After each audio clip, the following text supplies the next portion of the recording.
We have to wake up to that reality. We got to stop the silly talk of we need a win-win situation and cooperation. China is willing to cooperate with the United States only to the extent that it's good for them and conversely bad for us. We went from North Korea to M&M. That's a lot, man. Today, America is dealing with 21st century challenges while seeking to regain the common ground that both empowers and unites us. Today's guest, Senator Marco Rubio, has become one of the nation's most significant voices in meeting those challenges. His views on foreign policy are followed by all. His defense of the American dream is aspired to by all. And his life experience is a tribute to the grit and resolve of working-class families everywhere. What a way to start Season 2. From Ballard Studios in Washington, D.C., it's 13th and Park. We give you information, not a panic attack. I mean, look what's going on. I mean, my God. This was it. The kids were gonna die. That time is gone forever. This is the biggest story in America. We weren't prepared for this. Don't you want to speak truth to power? Toughest thing I ever had to do. Well, Marco, you're an eternal optimist. But years ago, even back in 2010, I think it was, you said America seems to be headed in the wrong direction in a hurry. And now we see poll after poll saying 2 out of 3 Americans think the country's moving in the wrong direction. What do we need to do to get back on our game and moving forward again? Well, I think what we are is that we, like the rest of the world, are in the middle of this dramatic tectonic shift. I mean, a real change in the way the world looks like. I mean, just 10 years ago, right? When I got here 12 years ago, 10 years ago to the U.S. Senate, China was a thing. I mean, people knew it was there, kind of emerging, but it didn't become the central focus of our work. We still very much lived in a world where America was a unipolar power, and our economy was transitioning, but I don't think we fully appreciated what that would mean up and down the economy and so forth in terms of all these new industries, the way markets were changing, the nature of the economy, how you made a living. All of that was changing, but it was coming really fast. You fast forward to today, particularly beginning in about 2015 or 2016, and you start to realize America now faces, for the first time since the end of the Cold War, a near-peer adversary, meaning another great power who is competing with us economically, technologically, militarily, across the board, and in China. And not only do we have a geopolitical adversary now, a competitor, we have certainly the strongest one we've ever had. From a comprehensive point of view, China is much stronger, much richer, much more powerful, and has much more capability and potential than the Soviet Union ever had. But our politics moves very slowly. You know, our system of government moves very slowly. Our politics move very slowly. And most of the people in charge of things, whether it's in the congressional branch, the executive branch, you name it, even in the commentary class or in the think tanks, are products of a world that no longer exists.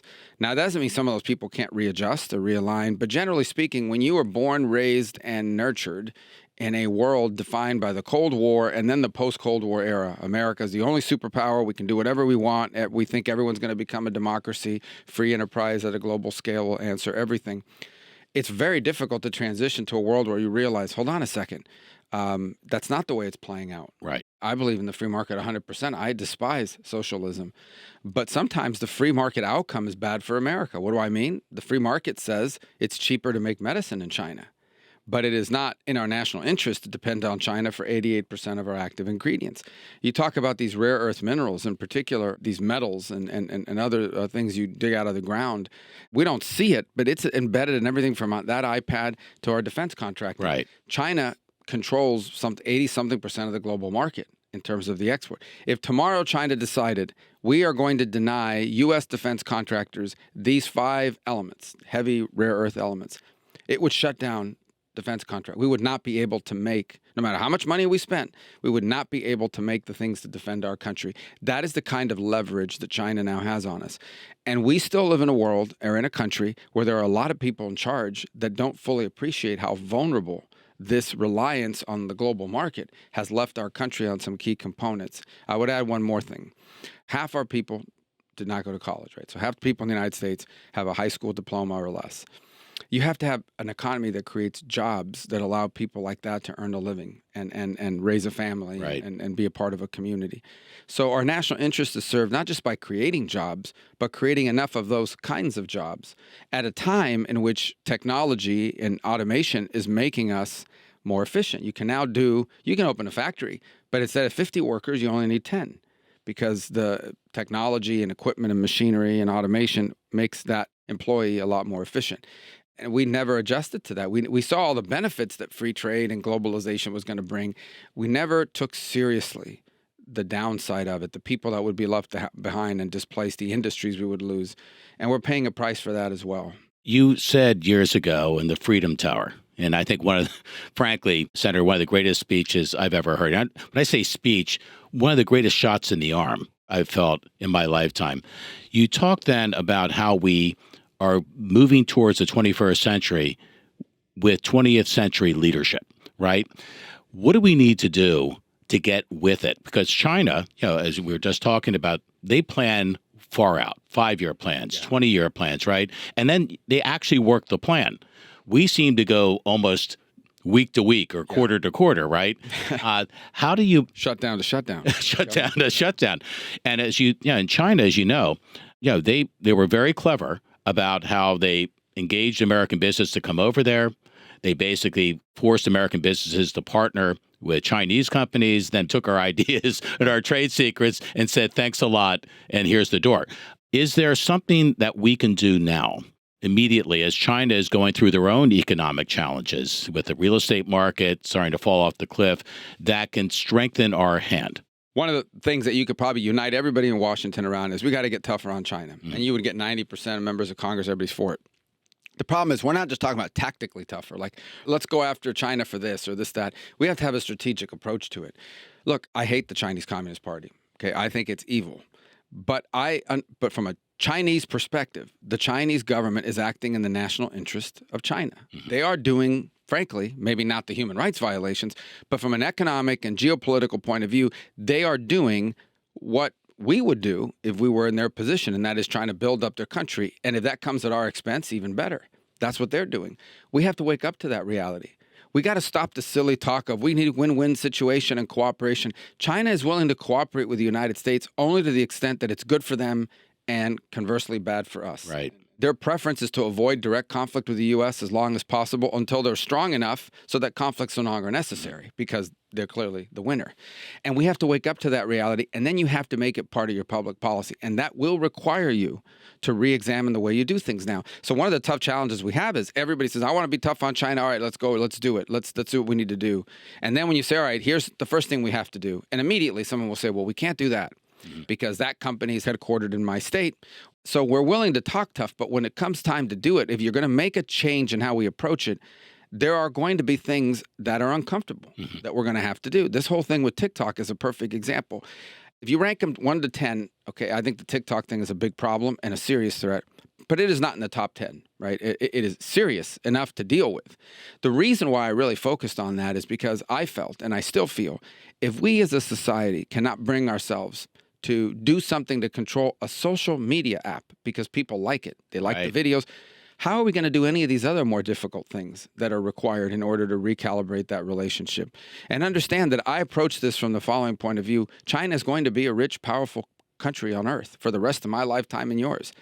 This is not about making them, weak and poor or anything of that nature. This is about having balance in that relationship and not one in which they are more powerful than us. Because if that were to happen, the world's going to change, but there's going to be a conflict. And that's what you need to avoid. That imbalance is what would encourage the Chinese to act against us. So in my view, I think to go back to your central question, which is what do we need to be doing differently? We have to be willing to do the things we have to do to readjust our public policy to the 21st century. And some of those things are uncomfortable because it will require us in the short term to disrupt things we've been doing for 20 years that there's been a lot of support based on, whether it's political support, economic support, or the like. But the hard things that are necessary, we either do it or we'll pay the price down the road. The headline talking about how Kim Jong-un in North Korea is trying to strike a military deal with Russia, apparently to provide anti-tank missiles and other weaponry in exchange, in part, for technology that goes into nuclear submarines. This is a country, North Korea, that just recently did a mock nuclear attack against the United States of America. That really shook me up. You? Yeah, well, a couple things about North Korea. The first is evil leader, terrible, no economy, people starving. I mean, just some of the sickest, most depraved things you can imagine. A really bizarre place, a hermit kingdom, completely closed off from the world, right? And what people there have access to. So it is certainly not a place I ever intend to vacation or much less recommend anyone live. Now, that said, they're not an expansionist power. In essence, the goal of North Korea is not to dominate the Pacific. The goal of North Korea is to be able to keep Kim Jong-un in power for the rest of his life, and then whoever succeeds him for the rest of their life. So you're talking about, I don't know how old he is now, early 40s, late 30s, dictator, who has to figure out, how do I hang on and survive for the rest of my life and not end up like Saddam Hussein or Muammar Gaddafi. Right. So he says, well, why did Muammar Gaddafi and Saddam Hussein get overthrown? Because they couldn't threaten the West. They couldn't threaten the United States. So I have to be able to threaten them. His view is, if Muammar Gaddafi had nuclear weapons and Saddam Hussein had nuclear weapons, they never could have been invaded and overthrown. And so he now spends all his time working to make sure that we know that he could potentially strike us, because it limits our options and what we do. And at the same time, trying to gain he wants the world to just accept them as a nuclear power. It's okay. You can be a nuclear power. Right. Now, that doesn't mean that once he gets that, he won't turn into some expansionist power that tries to take over South Korea or whatever. But that's the threat.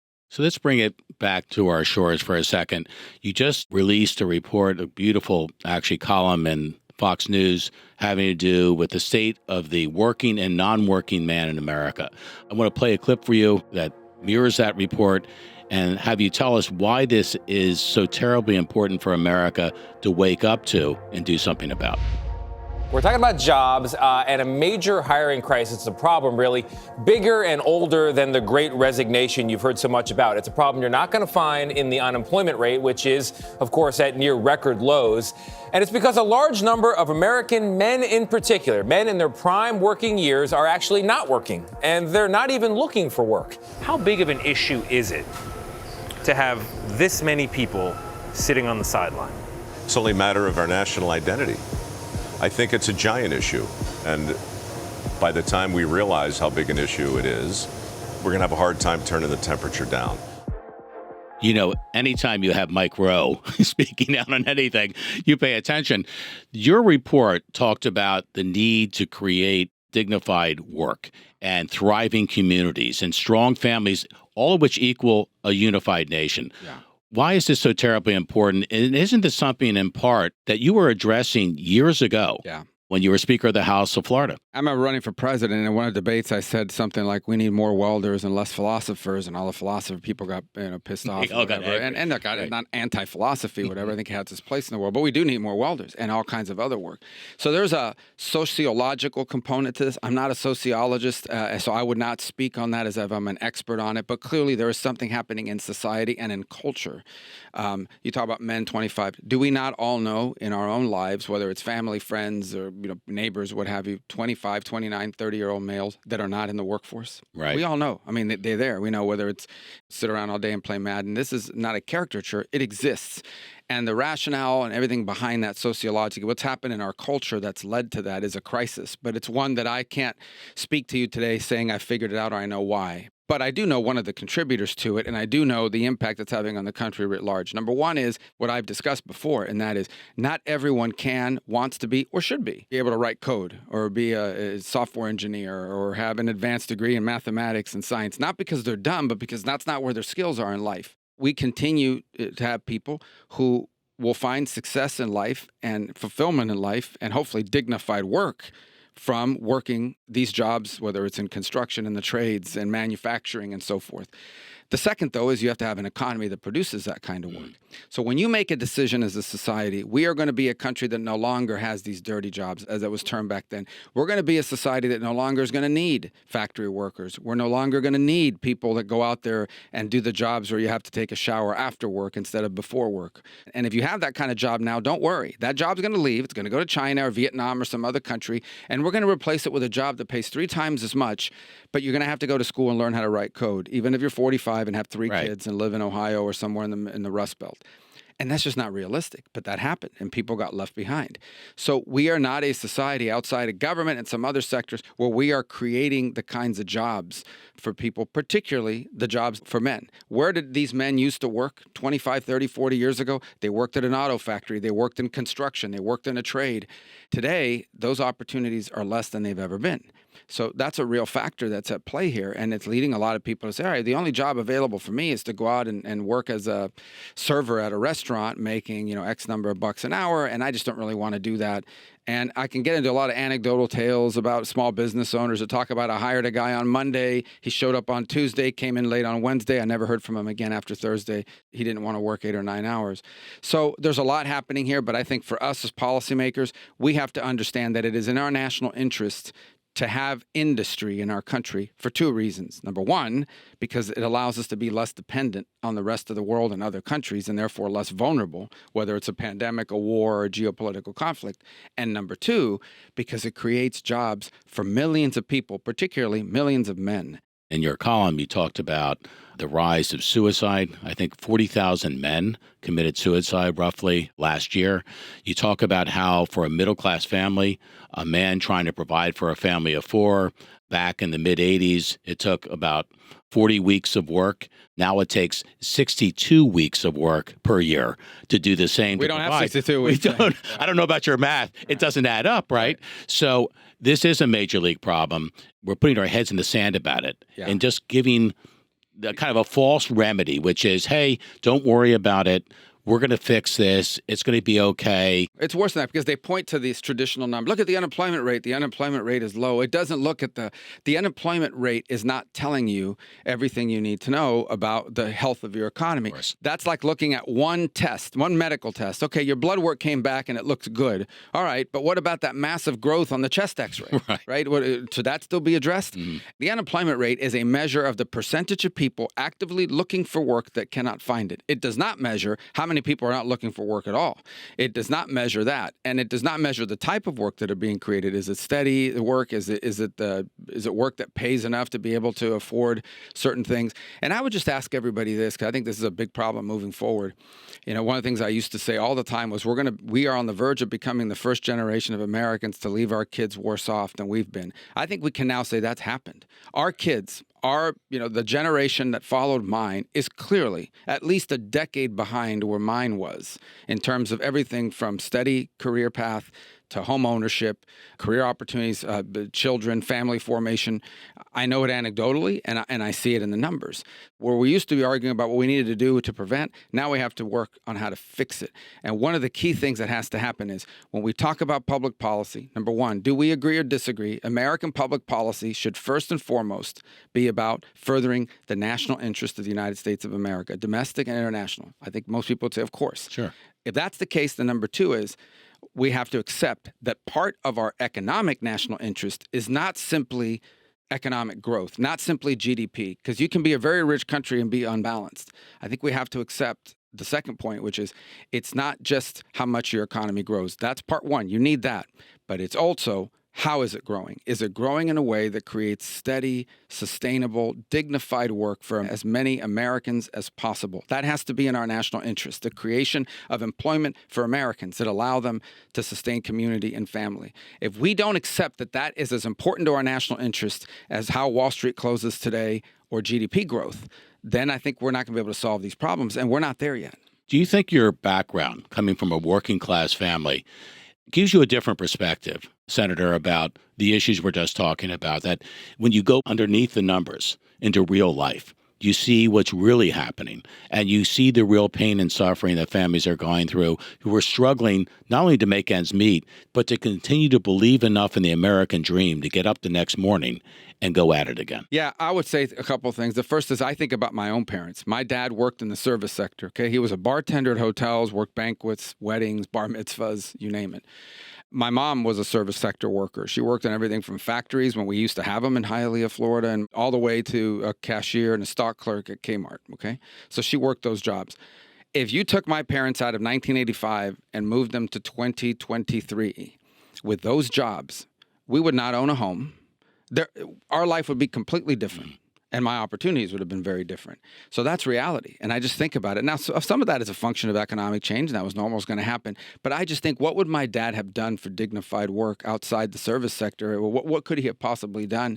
It would have been a very different life. The second thing is, I grew up in that era, right? I graduated from high school in '89. I'm in college right at the end of the Cold War, and I grew up in this era.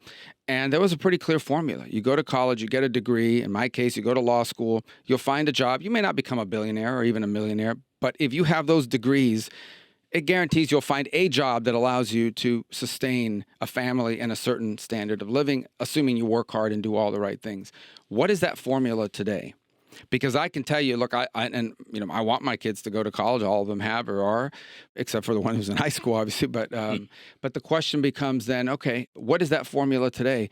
Can you guarantee an 18-year-old today that if they go and they finish that degree, even if they borrow money for it, that when they graduate with that degree, they may not have their dream job, but they will have a job that will allow them to live the way I lived when I was 24, 25 years old? And the answer is we can't say that with them with a straight face, because America today is littered and filled with people that have 4-year degrees in business administration, in philosophy, not to pick on the philosophers, who they graduated, they have a degree, and now, what's the next move? They're in their early 30s and still can't find a career path. So I do think that all has to be reexamined. That's a reality, and no one's talking about it. We still push people into college, which is fine, but without an understanding at the end of that path, where does it lead you to?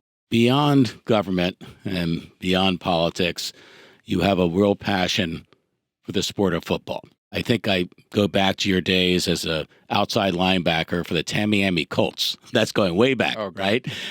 Your love for the Dolphins. There was speculation at one point that, Marco should be commissioner of the NFL.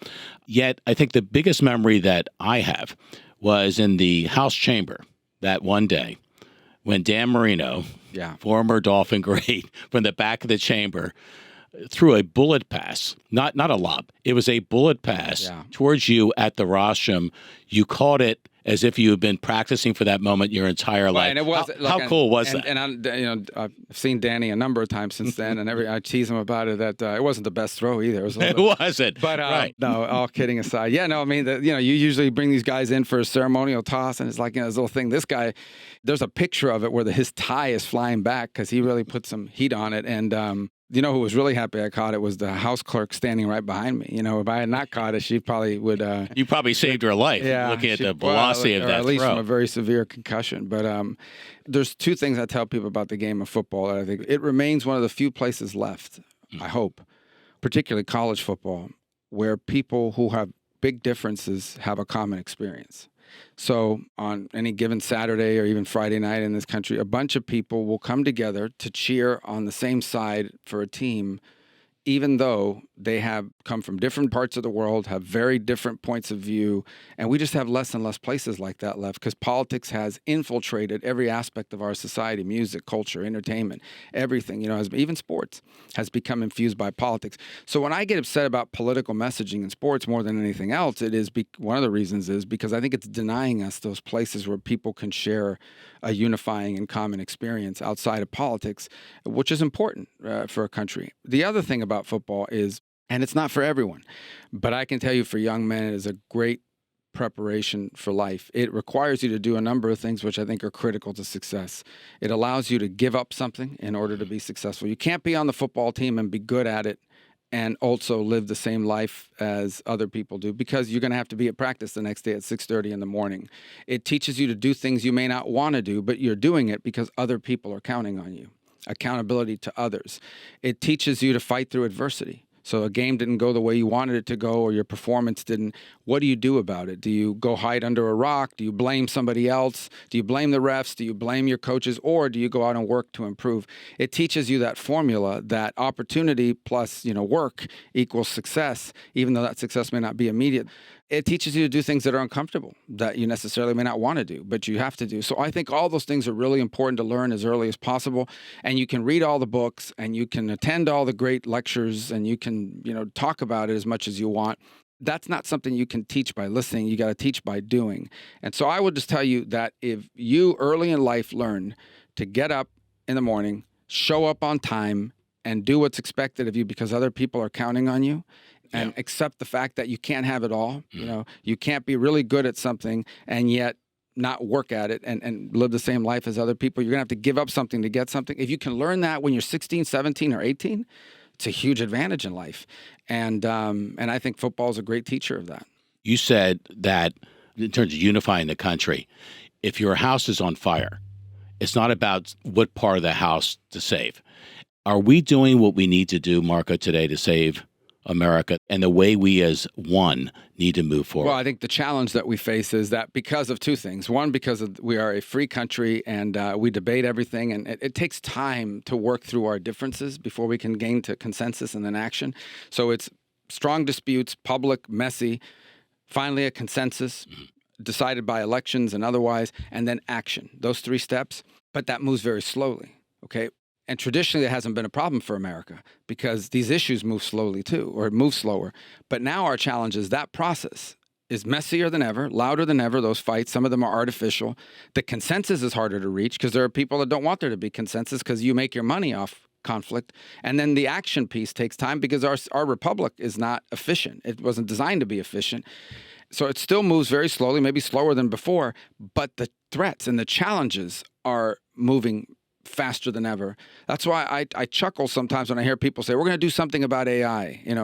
That is developing so fast. I don't know how you develop public policy in our system fast enough to respond to that. So that's a huge challenge. So the answer to your question is, do I think we're more aware today? Is there more of a conversation today about these challenges vis-a-vis China, the economy, and the like than there was 5 or 6 years ago? There is. Are we moving fast enough to address it? We're not. Are we taking it seriously? We're not. Because at the end of the day, no matter what we want to talk about these things, we're going to spend the next 4 weeks here in Washington just trying to keep the government open. Just think about that and whether McCarthy is going to be removed as speaker, as some people are threatening and so forth. So that's another 4 or 5 weeks where we're not going to be focused on this. We're going to be focused on the short term. And there's a huge media interest in the short term because it drives ratings and revenue. So I want to close the show with one of my favorite rappers, and I think one of yours, Eminem, whose message to America was probably best captured by these words. I don't want to miss these words. You only get one shot. Do not miss your chance. The opportunity comes once in a lifetime. Yo, I thought that was vivid. I saw him rapping that somewhere in Iowa, and then Eminem sent a letter saying, don't use my music. We're revoking your license. So, yeah, look, I mean, it's always uncomfortable to talk about music. The chances are the artist whose message, music, or whatever you like is not a fan of yours, or will be told by people, you better not be a fan of theirs or you'll be canceled too. So one of the things about hip hop in general, and I think we just, the 30th anniversary, really the 50th anniversary of hip hop, because it began in the early 70s before, even before Sugar Hill Gang and all those other people. Hip hop had already started primarily in the East Coast. But one of the unique things about hip hop is these were not people that were sort of essential casting. Some music producer went out and discovered you playing at some bar. These were people that were basically coming out of real life and putting into song or into word song their life experiences. They were narrators of their reality. And I think for hip hop in particular, that took a strong turn in the late 80s with NWA out of the West Coast, talking about the police experiences in LA, increased through the East Coast as well with some of the artists that arose during that period of time. And I think that's one of the unique things about hip hop. And one of the unique things about Marshall Mathers, his real name, but Eminem, is I think he was talking about his experience coming from basically, white, suburban poverty and the experience and the challenges he faced. And again, you don't have to like the person. They don't have to like you. You don't have to agree on public policy issues or what have you. But I do think there are messages embedded in hip hop throughout its evolution that have largely been unique as a music form and ahead of its time. And that continues to be the case. Well, Senator, really appreciate you taking the time to come by 13th and Park today. We went from North Korea to Eminem. That's a lot, man. Yeah, it was a big transition. I want to thank you. Your life story is an inspiration to many. Your message is important to everyone. That this country pulled together as one to address the challenges ahead. Your views on foreign policy are seasoned. Your feeling about working class Americans is real. And we wish you the best of luck because we need to do well moving forward to take on the challenges and to allow us to pass on to the next generation something better than we inherited. Thank you. Thanks for this opportunity. This was fun. My pleasure. It's good seeing you. Remember to subscribe today and hit the bell so you never miss another episode of the show with that trademark opener from Washington, D.C. It's 13th and Park.